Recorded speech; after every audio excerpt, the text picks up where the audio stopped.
Hey guys, it's Matt Haycox, and today in this video I'm going to talk to you about how to write the perfect business plan. Now, of all the questions I get asked by you guys, in the top 2 or 3 of all time is always, how do I write the perfect business plan? What do I need to include in it? What should I not put in it? And how do I get the people who I want to read it? So I thought, perfect video to finally make for you. Now, I've been making business plans and I've been reading business plans for the last 20-25 years. I've written them for my own businesses and I've used them to raise tens and tens of millions of pounds. And I read them on a daily basis from entrepreneurs, business owners who want me to invest in their businesses, either new start businesses or established businesses. So I know the kind of framework that helps you get the money that you want. And for any of you out there who want to submit your business plans to me, it's very important you listen to this video because I make very quick, snap decisions on if I like a plan and how much of it I'm actually going to read. So it's very important that you actually put in there the things that you know I want to see, that you write it in a format that I want to see it in. Now, a lot of this video is going to be personal to me in terms of what I like and what I think, but I think with 20 plus years experience in this space, the kind of things I talk about are pretty universal. So pay attention, go back and watch the video if you need to at the end, make notes. I've tried to make this as simple as possible. We've got bullet points of the sections you should include. I've got some questions that you'll probably be asking yourself or other people will be asking you, so we'll give answers to those. And I've got some keys and some assumptions and some summaries at the end. So you're definitely going to find it useful, and this will definitely be what you need to go and raise the money that you're looking for. So one question people often ask is, why do I even need a business plan? You know, you may be in business already, you may be setting up on your own and not particularly need any money right now from external investors, or maybe think you don't need any external money. So you think, why do I need to waste the time creating a business plan? But even if you're not looking to raise money, even if you're not looking to communicate with external people, creating a business plan, creating a framework for what you're looking to achieve is very, very important. I mean, business plans serve multiple purposes. Obviously, the big one, which is probably the reason that the vast majority of you are watching this video right now, is because you're looking for external money, or you're looking for some kind of investment or partnership with external stakeholders. You need to present your case to investors. You need to present your case to bankers, or to potential customers, or to potential suppliers and partners. And putting your thoughts down in words and, creating that professional framework, that document, gives you that air of credibility and can very often make the difference between someone wanting to deal with you and not wanting to deal with you.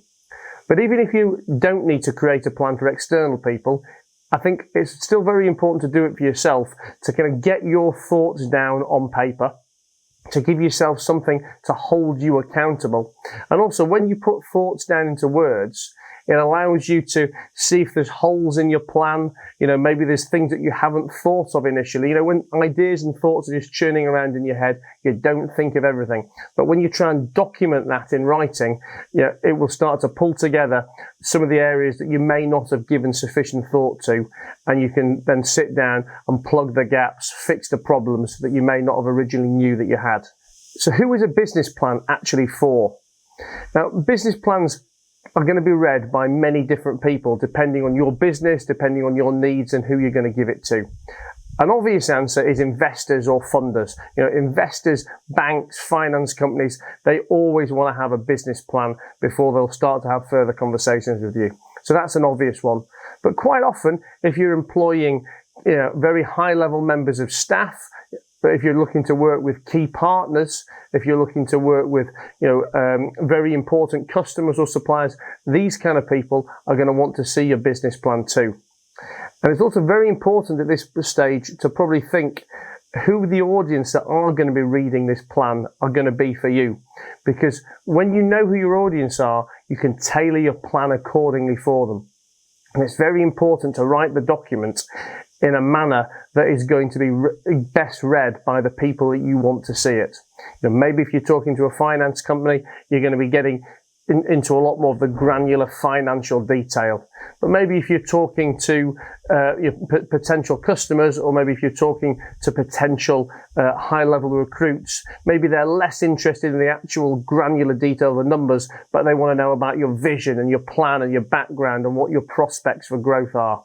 So before you write the plan, think very carefully who you are using as your target audience. And maybe that is more than one person. So maybe you need 2 versions of the plan. Maybe you need even more than 2 versions, but working out from the outset, because if you communicate with the people in the wrong format, you are not going to get the results that you want at the end. It's very much like speaking to a Spanish person in French.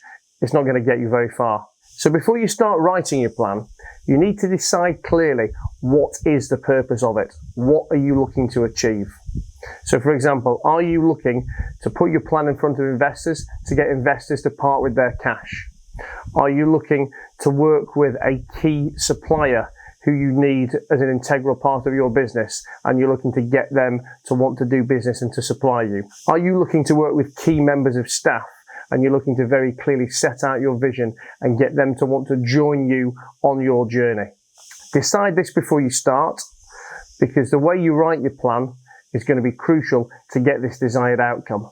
So when I write my business plans, I like to break them down into 7 key sections. And when I read business plans, for me, I'd always like to read them in these 7 key sections too. So I think if you follow the steps I'm going to lay out for you now, you're going to have a great framework to get the results that you want. Now, section number 1 is your executive summary. This is the part of your plan where you're going to get people's attention and then hopefully hold it. It's also what you may have heard called an elevator pitch. Now, I can tell you that 90% of the decisions I make when reading other people's business plans hinge on a great executive summary. If I don't like and don't understand what is written in that first page of the document, it's going straight in the bin, and I'm not going to read any further. Now, you may think that sounds harsh, but as you can imagine, professional investors will receive dozens upon dozens of business plans on a weekly, if not daily basis. So if you can't hit them hard in those opening paragraphs about how great your business is in a clear and concise manner, I promise you, they are not going to have the time to read any further. Now, section number 2 is about your customers. Who are they? Are you already dealing with them? Are you planning on dealing with them? Are you going to be dealing business to business or business to consumer? What is the customer demographic, or what is the customer firmographic, which is the corporate version of a demographic? These are just some of the questions that you need to answer. Now, all of you watching or listening to this are going to have your own unique customer characteristics, but it's absolutely essential that you know and understand what they are, and you can convey those to your reader. Also think about things like, what is the buying cycle of your customer going to be? How long does it take for them to make a purchase? Are they going to buy as a one-off, or are you looking to create repeat customers who might be buying on an annual or monthly or even more regular basis? Understand all this and convey this information in a clear, concise manner in section 2 of your business plan. Now, in section number 3 of your business plan, I like to understand about your growth plans. Now, don't forget that most people watching this and most people writing business plans are writing them with some kind of investor or funder in mind. And all investors are going to need to see growth. How is your business going to get bigger and better and make more money? Are you going to enter new markets? Are you going to bring new products? Are you going to increase prices? Are you going to merge with other companies? Are you going to buy other companies? Think about all of these things and how they apply to you, and get these down in section number 3 of the plan. Now, in section number 4, I like to talk about competition. Now, it's absolutely imperative that you understand who your competition, who your competitors are. Any investor or any third party reading this plan needs to know that you have thought this out and that you understand what the risks are to your business, both now and in the future. Now, competition can come in many different ways. It could be direct competitors. It could be indirect competitors, businesses which just overlap into your market.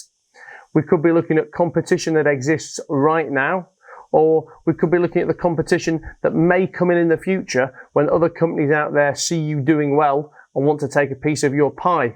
So what is your protection against that competition? Do you have a USP, a unique selling point? Do you have hard or high barriers to entry that are going to make it very difficult for other people to come and enter into your market? That may be cost. Maybe it's capital intensive in your business. Maybe it's because you've got some proprietary technology, some trademarks, some patents, which are going to make it hard or impossible for other people to actually enter. At the beginning of this video, we talked about the fact that even though you may not be needing to look for external investment, or you might not be needing to present a plan to third parties at this point, it's very good to put it down for yourself so you can understand if there's any holes or flaws in your business. And when looking at competition, this is a fantastic example of actually sitting down and spending the time to think, what can you do to protect your business against advances from people who may come and try and take a piece of it in the future? And it's also a fantastic time to think about your USP, your unique selling proposition, or your unique selling point. Because what is it that's going to make people want to come to you? And as well as thinking about how you're going to protect your business, now is a great time to think about your USP, your unique selling proposition, or your unique selling point. What is going to make people want to do business with you ahead of others? And hopefully your answer isn't price. If it is, I want to refer you to some of my other videos where I talk about the danger of selling purely on price. You want to find other reasons that customers are going to come to you, other ways to make you unique, because selling on price is a very dangerous game, which leads to a business built up on slim margins. And businesses built on slim margins don't have the capital to invest in acquisition, in marketing, in sales, in resources, in personnel, and all the other things that are key to building a successful company. So if you're actually now just writing your plan, and you've started to see some of these things as holes, now's the time to take a pause and maybe make some tweaks to your business model that you hadn't initially thought was necessary. Now, section number 5 is all about sales and marketing plans. Now, sales and marketing are the absolute lifeblood of your business. How are you going to create prospects, and how are you going to take those prospects and turn them into customers, and turn those customers into cash in the bank? And now is not the time to be saying that you're looking to outsource marketing to a local agency you found on the internet, or that you've got a couple of mates who are going to be acting as part-time salespeople. You need a very clear and focused plan. Now is also the time to understand and communicate your sales and marketing KPIs, your key performance indicators. Figures like cost per lead, CPL. What does it cost you to create a lead that your sales team can try and sell to? Ultimate customer CPA, cost per acquisition of that customer. Very important one is LTV, lifetime value of customer. Now, in today's particularly competitive marketing world, understanding your LTV is imperative to knowing whether or not you will have a long-term profitable business model. Because very often, the initial sale from a customer isn't actually enough to make money from the cost of creating that customer in the first place. So it's very important that there is therefore going to be future sales to that same customer. Maybe that's the same product, or maybe it's cross-selling other opportunities. But unless you understand it and put it down now, you're not going to know, and the people reading your plan and your investors are certainly not going to know. Section number 6 is all about personnel. Key personnel within your business and key advisors outside of the business, such as lawyers and accountants and other professional advisors. Having the right team is going to be absolutely fundamental to growing a successful business. And as an investor, or as an interested external stakeholder, we need to know who those key members of staff are. Are they with you now? Are they people that you're looking to recruit in the future? Where do they come from? How are you going to recruit them? And how are you going to retain them within the business? We also need to understand how vulnerable your business will be should some of these key members of staff be lost in the future. And what are you going to do to protect against that downside? Now, like I've said in other sections, you're all going to have your own individual thoughts and unique answers to this part of the plan. But as an overall section, it's very important to include it. So sit down and really think about the answers that you need to give. Now, section 7, the final section in the framework for a business plan that I like to use, is all about the financials of your business, the financial model and what the assumptions are behind that. Now is the time that if you do not know how to do this perfectly, you must draft in the expertise of a professional advisor. It doesn't matter how good all the other sections of your business plan are, when it comes down to the numbers, if these fall short, if these don't make sense, if they contradict some of the other things you've said in your business plan, no matter how good anything you've said is up to this point, the plan is once again going in the bin. You're all going to have your own variations of financial model that needs building. But for me, the key things are that you must include absolutely everything here. Now, you're going to present your figures in slightly different ways, but it's important to get all the headings, all the categories, all the subcategories in, all the costs, and all the income streams that are pertinent to your business. Now, personally, when I do my projections, I like to project in great detail for the first 3, 6, 9, 12 months. And then after 12 months, I lose interest because in today's fast-moving world, it's getting harder and harder to predict where your finances are going to be in the future. And for me, 12 months is the limit of what you can project with clarity and certainty. So for the first 12 months of a business plan, I like to see very granular detail built on solid assumptions because this should be much, much more predictable for you. But then from month 12 onwards, we start to get into fortune teller type territory.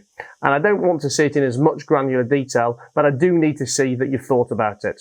Now, at the beginning of this video, we talked about the fact that it was important to create your plan based on the audience who were going to be receiving it, presenting the information in a format that was going to be of interest and of value to them.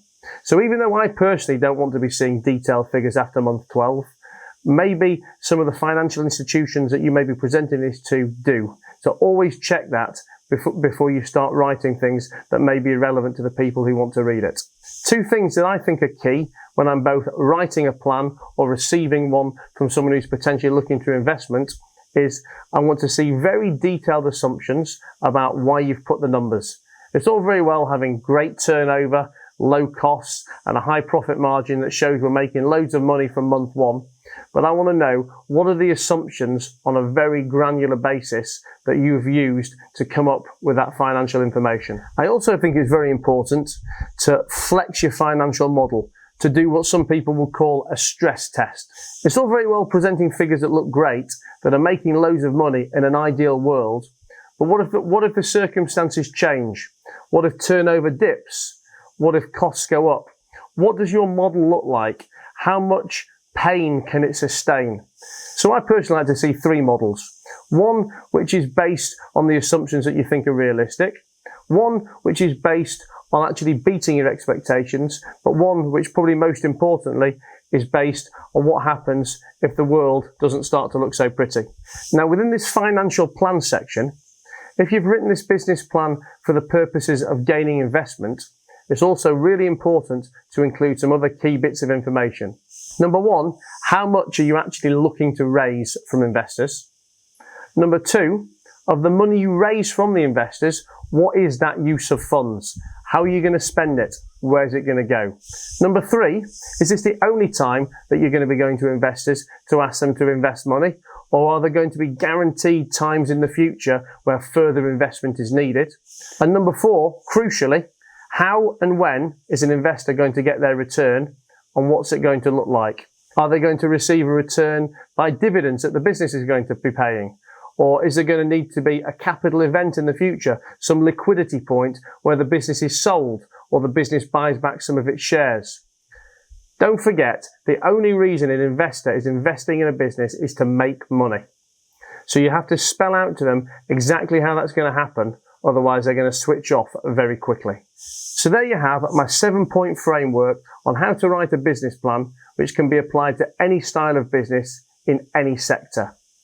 Now I just want to go through a few general points, a few key points of how to make sure the plan is on point and will get the results that you want. Now, top of the list for me is simplicity and size. I don't want to see a really long business plan that's going to take me hours to read. And I also don't want it to include loads of terminology which I don't understand or anyone outside of your business isn't going to understand either.